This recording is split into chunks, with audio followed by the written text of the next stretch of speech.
Long years ago, we made a tryst with destiny, and now the time comes when we shall redeem our pledge, not wholly or in full measure, but very substantially.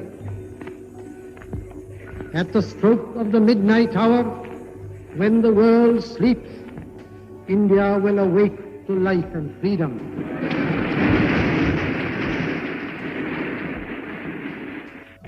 A moment comes, which comes but rarely in history, when we step out from the old to the new, when an age ends, and when the soul of a nation, long suppressed, finds utterance. It is fitting that at this solemn moment we take the pledge of dedication to the service of India and her people, and to the still larger cause of humanity. At the dawn of history, India started on her unending quest, and trackless centuries are filled with her striving and the grandeur of her successes and her failures.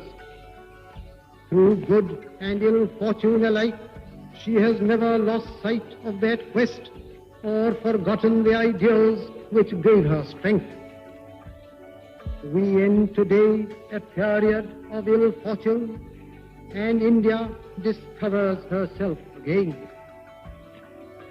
The achievement we celebrate today is but a step, an opening of opportunity to the greater triumphs and achievements that await us. Are we brave enough and wise enough to grasp this opportunity and accept the challenge of the future? Freedom and power bring responsibility. That responsibility rests upon this assembly, a sovereign body representing the sovereign people of India. Before the birth of freedom, we have endured all the pains of labor, and our hearts are heavy with the memory of this sorrow.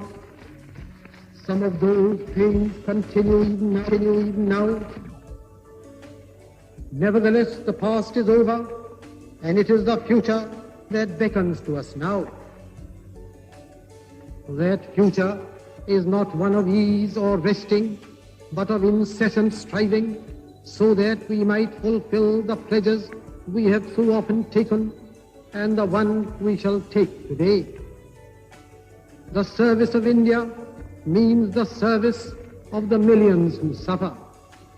It means the ending of poverty and ignorance and disease and inequality of opportunity.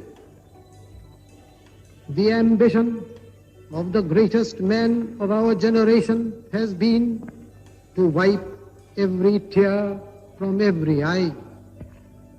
That may be beyond us, but so long as there are tears and suffering, so long our work will not be over. And so we have to labor and to work hard to give reality to our dreams.